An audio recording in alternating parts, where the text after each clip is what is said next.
it took about 30 days of me actually being in the presence of my family for me to actually integrate into the family, because I was like a disturbance to their normal life when I was actually present, because they were just used to doing life without me.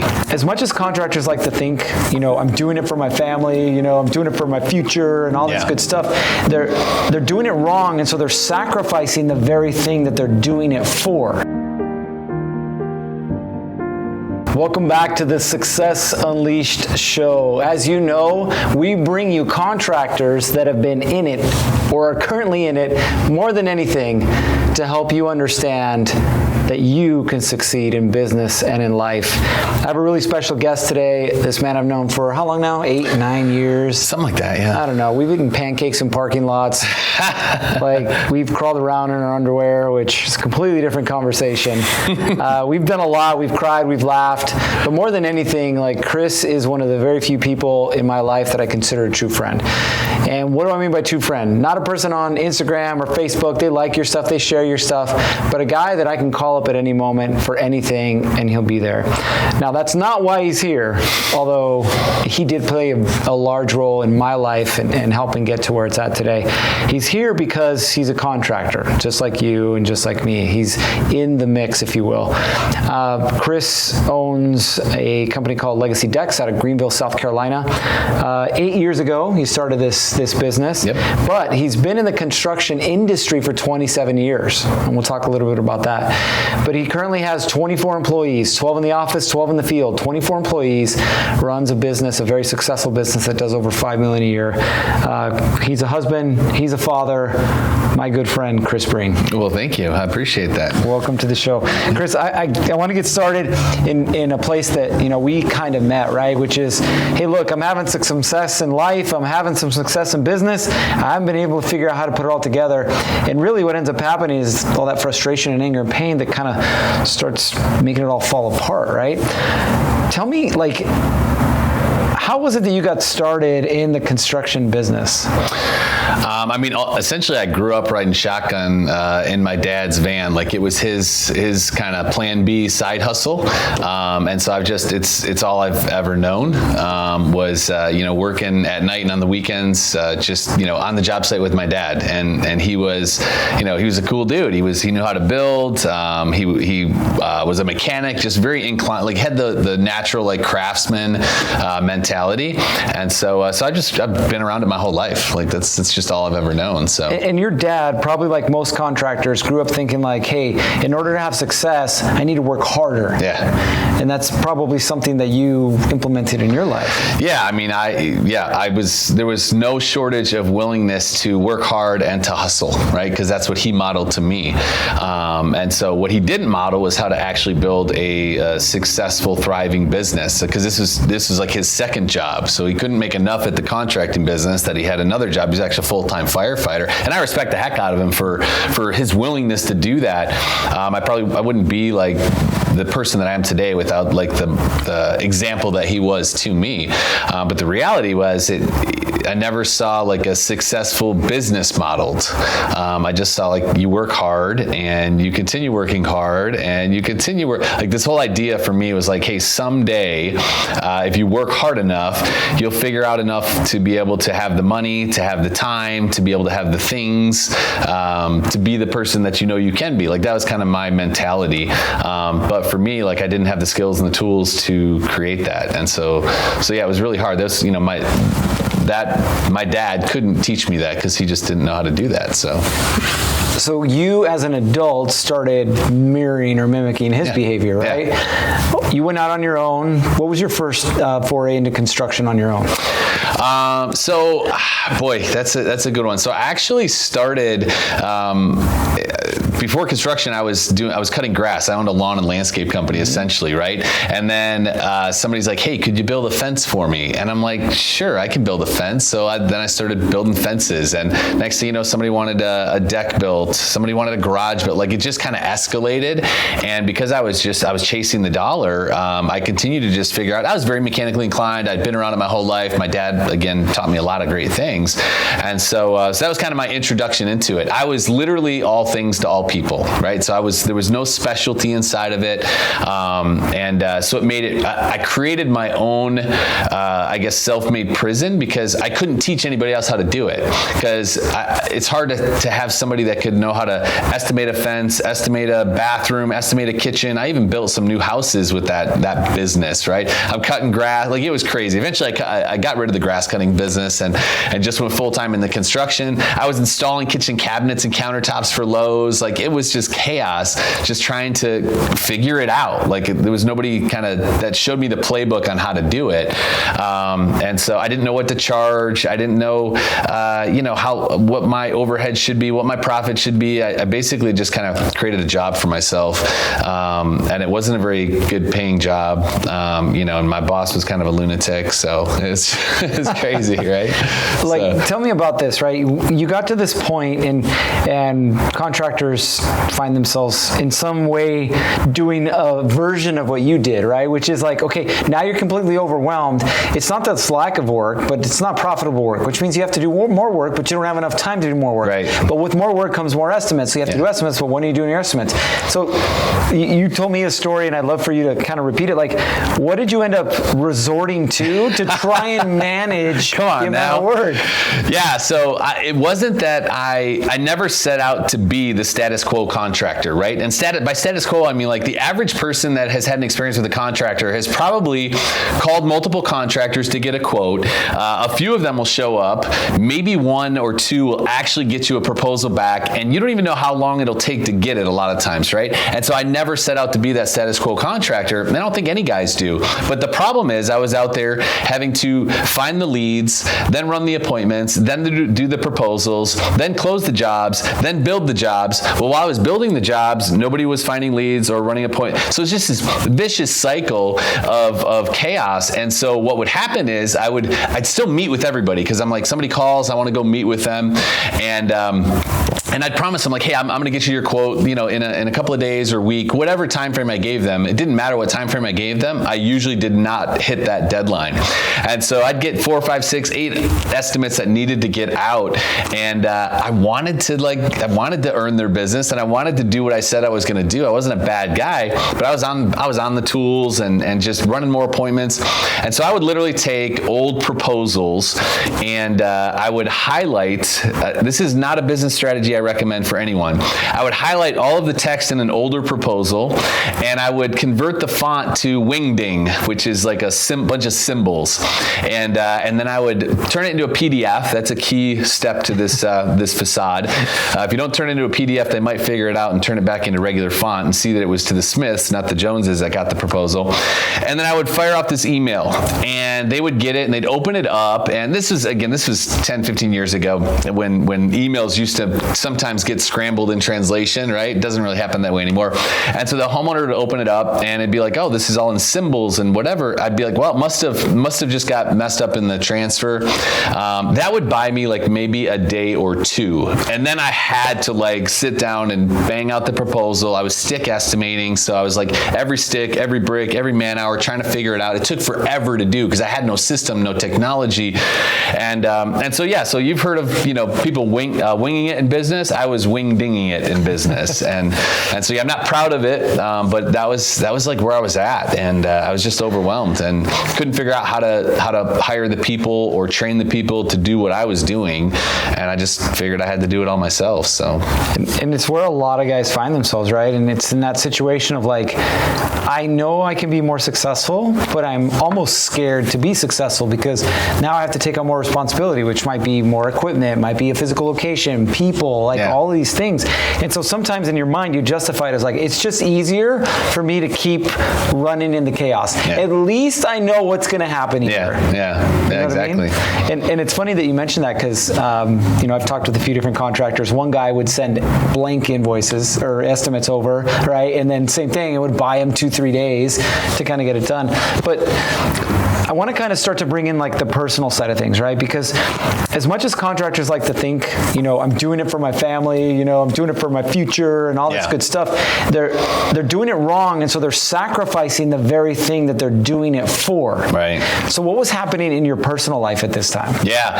I mean, I was personally neglecting myself, right? So my own, like my nutrition, my physical body, like I was withering away. Like I'm about 200 pounds right now. Back then I was like 162 pounds, right? I'm 6'3", like I was withering away. I would get up in the morning, rush to the, Dunkin' Donuts, grab a coffee, get to the job site or get to the office, just trying to beat the guys there. I wasn't eating throughout the day. So like, physically I was not in a healthy spot. As far as things at home, like my wife and kids never like asked for me to do this. And I'm telling myself the whole time, like, hey, I'm doing it for them. But like the reality is like, they never asked me to do this. Like they would rather have more time with me than watch me try to chase this someday. And so my relationship at home with my wife and kids was not great. At one point I did end up getting rid of that business. And it took the first business that I'd started in the construction industry. It took about 30 days of me actually being in the presence of my family for me to actually integrate into the family, because I was like a disturbance to their normal life when I was actually present, because they were just used to doing life without me. And so it literally took like 30 days for them to like accept me into the routine of life. And so that was never what I set out to do. But again, I was chasing this idea of someday I'll figure out the business thing. I'll have the money, which will give me the time to be the husband and the father that I knew that I could be. Now, not to mention, like on the mindset side of things, like I had a terrible reputation with myself because I wasn't doing what I said I would do. I told a customer I would get the proposal to him. I didn't. I sent a fake proposal. Like the uncertainty and the lack of confidence and just the head trash that goes on. Like it was just sabotaging myself. And so, focusing on nothing but the business and putting everything else like on hold was what was literally holding back the business from doing what it could do. And so it was not fun. So you're swimming through this whole thing and you think, okay, if I get rid of this business, it'll be all right. Yeah. And so you're able to reacclimate, but then the bug hits again and you're like, well, then I'll just get back into this thing. Yeah. And so you start Legacy Decks. Yep. Right? And where are you at, like trying to figure out, as people like to say, work-life balance? Where are you at? Yeah, so I never would have gone back into business had I not had kind of the encouragement of my wife to do it differently. Like it really started with my wife. Like she's like, okay, listen, you're very skilled. You've got this ability to sell and manage people and lead people. But so we went very intentionally into starting back into business. The first thing was like, we were going to focus on one particular strategy, right? Like whether you're a renovation contractor and you're doing kitchens and baths, or an electrician, or we decided to focus on decks, like strictly decks and outdoor living. And so that was kind of our focus, was we were going to go that route. But even beyond that, I decided that I was going to actually try to model someone that was successful in business. And so that was kind of like when I started to get into this space where I was starting to look for other people, coaches, if you want to call it that, mentors, other people in the industry that were having success. And so I started reaching out to people. And probably my first major coaching experience was really a guy that challenged me on the fact that, or a mentor, I should say, that like if you would just stop focusing on the business for a minute and focus on you as the man, like the businessman before the business plan was kind of like the mantra that we kind of share now within my community. And so I really started to focus on like me personally, my nutrition, my fitness, my mindset, like what I was reading, what I was listening to. I focused on dating my wife and my kids. Like I focused on all these things that were not driving revenue. And funny enough, to my surprise, like my mentor said, like the revenue stuff just started because I was showing up different. I was in a place of power to be able to be a different person. Like I attracted customers, I attracted people to my team because of how I was showing up in every area of my life. So it was just a totally different ballgame. So where am I at now? Like, I mean, for the last probably 3 to 4 years inside of my business, I mean, customers don't know who I am. I don't execute any major function of the business. I'm not selling. I'm not doing takeoffs. I'm not doing estimates. I'm not doing project management. I don't even hire people. Like we have a system in place for hiring, so I've taught other people how to do that. We just hired 2 project managers while I was in Fiji for a week last month. I never read their resumes, had a phone call with them, met them in person. I didn't meet them until after they onboarded in the company, right? And so that's like so mind-boggling to me to even think about that. That's where I could be at, right? But I mean, that was after several years. Like it took 3 or 4 years of like getting all the systems and the processes and the playbooks in place and the people, right? And we've got a whole model that we teach people on, and now I'm kind of teaching other deck builders how to do the same thing to get that freedom to not be stuck in that cycle of, you know, finding the leads, selling the leads, you know, doing the work, and, you know, that whole process. So well, you're like me. You like to shortcut and condense things, right? Yeah. So I want to back up a little bit. And yes, that is the Reader's Digest version of like life wasn't working, I did some stuff, life's working, right? Yeah. But I want to go back because a lot of these guys, like, they want the outcome that you have, right? Yeah. Which is, and again, we haven't talked about it, but Fiji, or you did rim to rim to rim in Arizona. How many weeks did you spend at Disney this year? I mean, 3 or 4 weeks. 3 or 4 weeks at Disney World. You went to California for a month, was it? Yeah, it's a couple weeks. A couple weeks. Like, so you're traveling, you're experiencing life. You're not doing it by yourself. You're doing it with your family. You're able to provide, you know, you're able to give back to your community, right? Like, all these things are happening that these contractors, these trade business owners want, right? So I want to go back to this idea. You talked about this. I started working on me.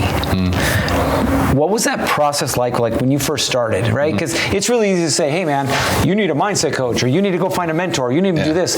But actually applying these things, like the businessman before the business plan, that's great. I'm going to go post it on Facebook, and then I'm going to go scroll on Instagram for an hour while I sit on the toilet. You know what I mean? Right. What was that process like to convert or change or modify your behavior to what it is now? Yeah. So I had to really take a hard look at like what was getting me the results that I had currently. Like I had no real disciplines or habits in my life around my fitness, around my nutrition, around my mindset. Like I had nothing there. And so I really needed a framework for that. And so I really implemented just some very simple, basic habits and routines, chunked down into like 90-day increments, like 1 quarter at a time. I would just set a target. Like what do I want to accomplish this quarter inside of my nutrition and my fitness, right? What do I want to accomplish? What do I want to accomplish this quarter inside of my mindset? What do I want to accomplish this quarter inside of my relationship with my wife and kids? And with this mentor and his help, we kind of worked out, and I put myself into a place of accountability where I had leverage from someone else. Like 9 times out of 10, most of us will do something because we committed to you then versus committing to ourselves. Like Gerrit, hey, I'm gonna gain 10 pounds of muscle this quarter, right? Or Gerrit, I'm gonna date my wife 6 times this quarter. Like, can you hold me accountable to that? And so I put myself into a place where I had that community of accountability along with the framework that was unfamiliar to me, right? So like this idea of setting 90-day targets inside of my body and inside of my mindset and my fitness, all these things. It was new to me, right? I'd always set targets in my business, but even then, those were kind of like elusive and like I'm gonna make money and sell as many people as I can and make as much money. Like that was a terrible plan. And so now I just kind of live life like 90 days at a time, but in containers with other men and other people, I should say, not just men, that are also chasing like a better physique, a better mindset, a better relationship with their wife and kids, and more money and more time, right? And so that was kind of like the entry point in is like, hey, get crystal clear about like just what are you going to do this quarter, and then let's from there let's take a look at next quarter after that. So that answers your question, but yeah. No, it does. Yeah. I actually want to bring up 2 words, and I want you to tell me what these 2 words have done for you in your life: specific and measurable. Yeah. I mentioned like elusive goals, right? An elusive goal is something that's not specific, right? So like to say that you're going to lose weight, okay, or gain weight, okay, that's very unspecific and not measurable, right? I could gain a pound, and that's like, oh, you gained weight, right? No, so I've had to get crystal clear about like what I call the DOD, the definition of done. Like, how can Gerrit hold me accountable that I did that thing?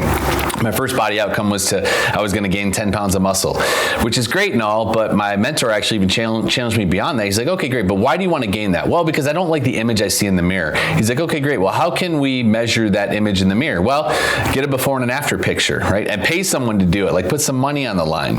And so that was like literally my first outcome. So it was very specific and measurable. You could get to the end and say whether it was done or not. And so for me, that's really one of the biggest challenges I have with people that I work with now is getting them to understand that if we can't measure it in some fashion, it's not specific enough for us to say whether or not we did it or not. And then you just kind of you wander around like just setting unspecific general targets, and you never accomplish anything.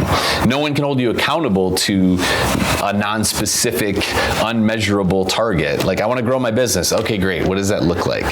So yeah. I want to work less. What is that? I want to travel more. I traveled 110 days. How many do you want to travel next year? So that kind of thing. How long did it take you before you were able to fully adopt this new mentality, this new way of not just like running your business, but really running your life? Boy, I mean, it's a constant, target for me to continue living that way, right? And what I mean by that is like you go through seasons. Like I'm not constantly up here feeling like, oh, I'm gonna go get all those goals and targets and things. So for me, it's a never-ending thing. But as far as like how long did it take to initially adopt them, I mean, I've worked with mentors and coaches since 2017, and within that first year, I had the basic disciplines. Some people discount like just the basic discipline of setting a specific measurable goal. Like that's pretty basic. It's almost so basic that people are like, that's not what's the next tip, trick, or hack that I need to implement to be able to get more time and money? Well, it's that basic, simple daily discipline. And so it's not complicated. It didn't take me long to pick it up.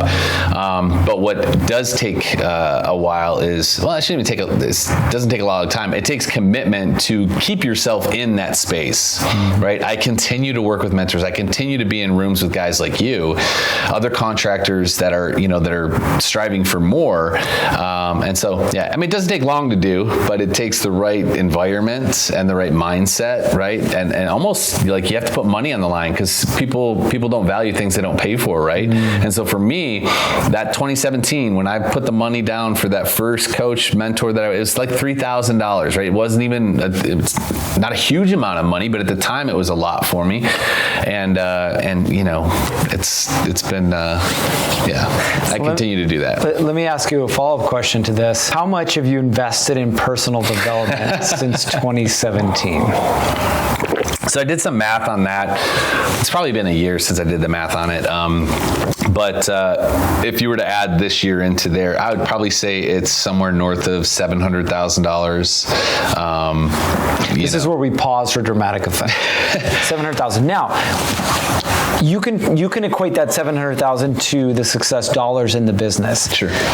But how do you equate that $700,000 to the relationship that you have with your wife and your kids? Yeah, I mean, you really can't. Like, it's unmeasurable. Like, all three of my kids were in my office today, watching me lead a room of 30 other entrepreneurs, teaching these strategies, and like the connection that I have with them, the amount of the conversations we have. I would pay $700 million for what we have right now. So it seems like, sounds like a tremendous amount, but like it's a fraction of what the return on investment, like even dollars and cents wise, like if you look at dollars in the bank compared to the investment that I've made, like it's hands down. If I told you that, in 10 years you could have $7 million of gross income over the course of 10 years and it's going to cost you $700,000, would you pay $700,000 to make $7 million, right? Okay. Yeah. So it's like the return on investment has been, more than I I could measure. So that's awesome. Yeah. Now, let's put ourselves back in the shoes of somebody who's like watching or they're listening, and like they really want to take that step into, hey, I want to start figuring out my mindset so I can improve my skill set, so I can improve my business and my life. What would you say to the guy who's like on the edge, like he knows it's something he needs to do, but he's kind of hesitant, not really sure? Yeah, I mean, I have conversations with guys like that every day, and most of the time, it's not that they don't want to or don't see the value in it. It's just the fear of the unknown. Like, and really, fear is just that. It's like you're afraid of what could possibly happen, and so I would just tell anybody that's considering taking that step, like, look, if you got a year down the road and your life was still where it's at right now, would you be okay with that? And most of the time, like I have guys that come back a year later after I've had an initial conversation with them and not much has changed. If anything, things have gotten worse. The debt has gone up, the stress has gone up, the wear on their body has gone up. And so I guess I would, it's like, what do you have to lose, right? Mm-hmm. Like what if it works? If it doesn't work, like what? So. Yeah, and I think you mentioned the word that's key to this whole thing, winning at life, winning in business, which is commitment. Yeah. You know what I mean? It's like everything that you want in life is on the other side of commitment. Yeah. You want to lose weight? Commit to it. Yeah. You want to build a bigger business? Commit to it. You want a better relationship with your spouse, your kids? Commit to it. Right? And that's the thing. Of all the books that you've read over the last, let's just say, 7-8 years, which one would you say has been the most impactful? Oh, most impactful. Well, I'll start by saying this. My relationships with books has changed dramatically. So when I was in my early 20s, I was in an MLM business and or network marketing, whatever you call it. And they were constantly recommending, hey, you should read this book, or here's a book you should read. Like I would even have, like I would buy the books, I would have the books, I'd put the books on my shelves, I would never read the books. This is in my 20s, right? It wasn't until I was probably 38, I'm 40, I'll be 47 this year. I was like 38 years old. I did 75 hard for the first time. And you have to read 10 pages a day or else you can't do 75 hard. I was committed to doing it. I had told the world I was going to do it. And so I started reading books then, and I really fell in love with books at that point because of that experience. And I was like, God, I wish I would have done that like 20 years ago. So all that's just to say, like, read some books, guys, but listen to them, whatever you want to do. But I would probably say the one that stands out the most for me would be, there's a couple good ones, but all of Jocko's books have been fantastic for me on leadership. Yeah, really any of his stuff has been great. The thing I like about Jocko's way of telling a story is that he takes a principle from war, right? And a lot of us contractors feel like we're at war, right? He takes a principle from war, teaches the leadership principle inside of it with that story, and then applies it inside of like business.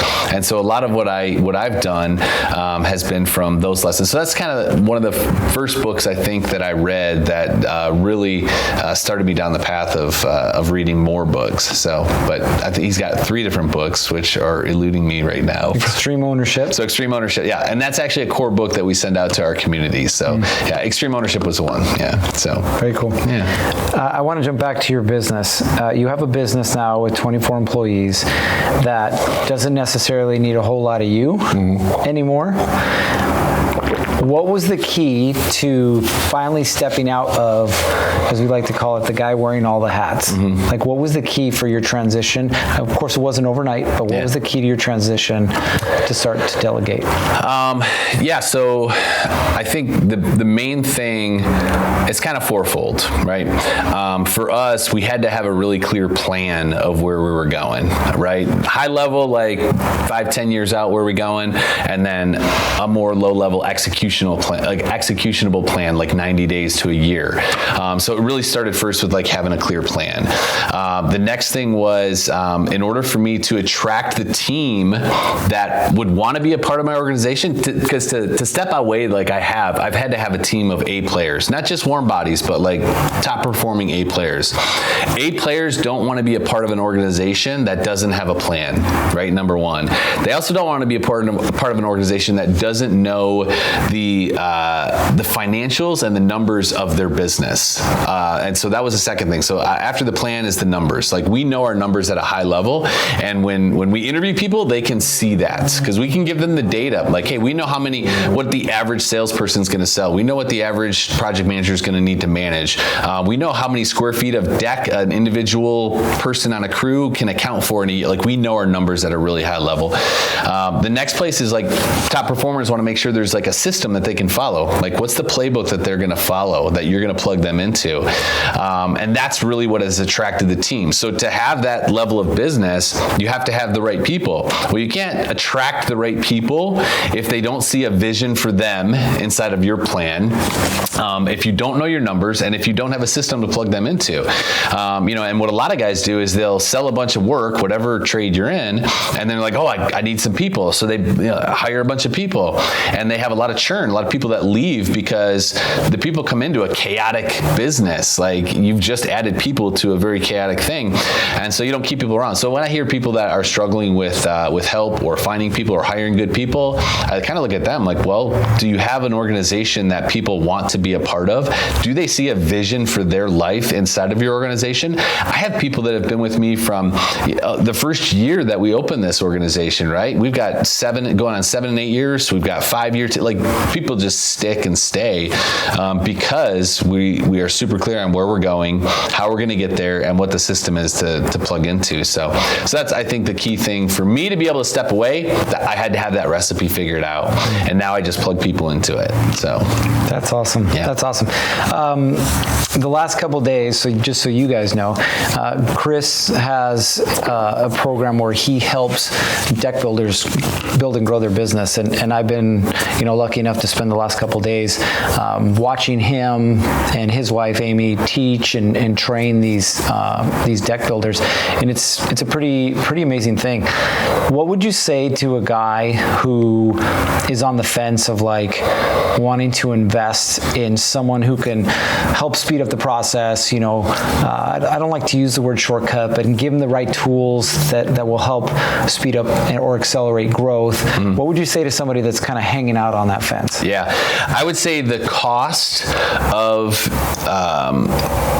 hiring someone to help you is way less than the cost of the mistakes you'll make to figure this out on your own. Like, that's the reality. Like, what I do is a steal compared to what it cost me year over year to try to figure this out.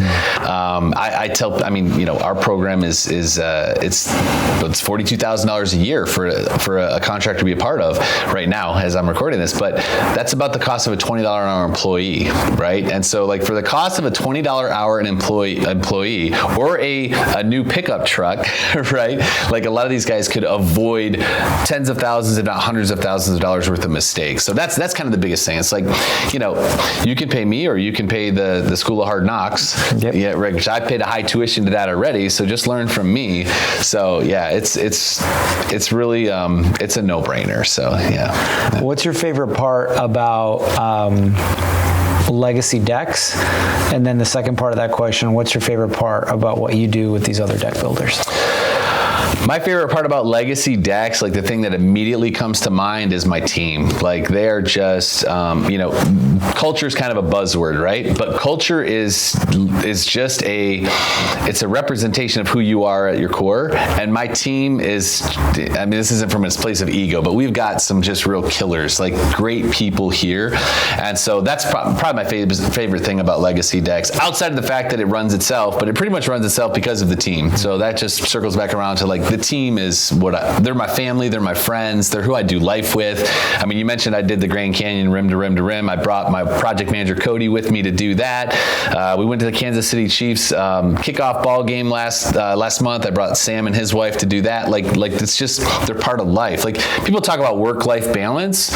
It's really just life, right? Like, it's not, I don't shut it off when I go home. It's just my life. So that's my favorite part about legacy decks. The favorite part about the academy is seeing people win. Like, I see guys that were bags on, full-time in the field, doing the sales, doing the wing-ding proposals, like whatever, and then for them to get out of the field, to start to make hires, to get an office, to be able to invest in their team, to bring to this event. Like, it's just, I love seeing the results, and results don't lie. I mean, it's just, it works. It's a proven, this isn't like something I've created. This is a proven system to have inside of your business, right? Like, we have our specific things because we're deck business and we only coach deck builders, so we can speed up and compress the time that it takes to get there. My coach told me once, like, if time matters and you want to get there faster, you've got to do this work, right? And by this work, I mean the personal work too, right? Like the body, the mindset, the relationship stuff, that stuff matters. You'll get there faster in the business. If you don't, if time doesn't matter, then just keep grinding and hustling and do it yourself. So that's so true. Like, in fact, one of the guys in the room that you were talking to someone else at the time, but he asked me, he's like, how important is being in shape to having a successful business? And I just pointed at the wall, right? Because I was like, it's right there. You see the top, it says your body, right? Because it does it. Everything ties into success in business. Your mindset, your relationship, your connection with God, with your higher power, like all of these things tie into that success in business. So it's really cool. And just so you guys know, like, Chris is the actual manifestation of what I like to call doing the work, right? And it's been nothing short of like humbling for me to be able to spend time with him and have him in my life. He talks about accountability. If you don't have an accountability group, go find one.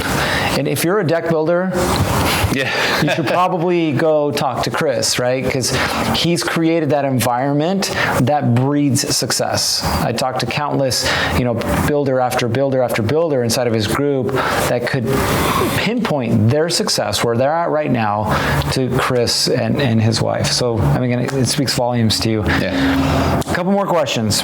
Number one, it's one I like to spring on everybody. You're starting over. Mm-hmm. You don't have anything other than $1,000 and your mindset and your skill set.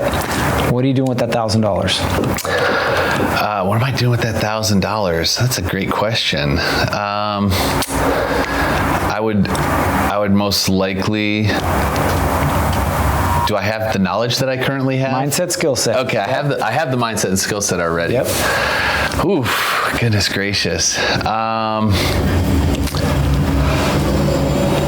Boy, that's a good question. I mean, the first thing that comes to mind is marketing. Like, I need leads to do what I do. So I don't know if that's a good answer or what, but like, that's the first thing that comes to mind. Like, I'm gonna put some money down and get some ads, get the phone ringing, and start making some sales. Yeah. There it is. Yeah. I mean, if you don't have leads, you don't have sales. You don't have sales, you don't have a business. Yeah. So good. Yeah. Leads. All right. Last question. Deck builder's watching this. He's curious. Like, okay, like, what's behind the curtain? What does that look like? If someone wants to get a hold of you, how would they do that? I mean, my personal Instagram is probably the best place to start, which is at official Chris Breen. You also go to legacydexacademy.com, and I got links on there. They can book a call with me. So yeah, beautiful. Yeah, and we got nothing to hide. It's for me, I don't do sales calls. I do fit meetings. Like, am I the right guy for you? Are you the right guy for our community? Like, our room is a very unique room. Like, you met there's a good energy inside of it, and so like I don't just let anybody in there. So it's more of like, hey, is this a good fit? Can I help you? And are we the right fit for each other? So yeah, it's a great way of looking at things. Yeah. Again, Chris, I appreciate you making some time, especially after these last couple of days, to come here and share your knowledge and your mindset and some really concrete and foundational tips and tricks with these guys. But you guys know, right? Like, knowledge is great. There's lots of books, there's lots of podcasts, there's lots of videos, there's lots of stuff out there with knowledge. But what matters is that application, right? And more importantly than even the application is the commitment, right? If you're starting at zero, it's okay. Pick one thing and just commit to that one thing.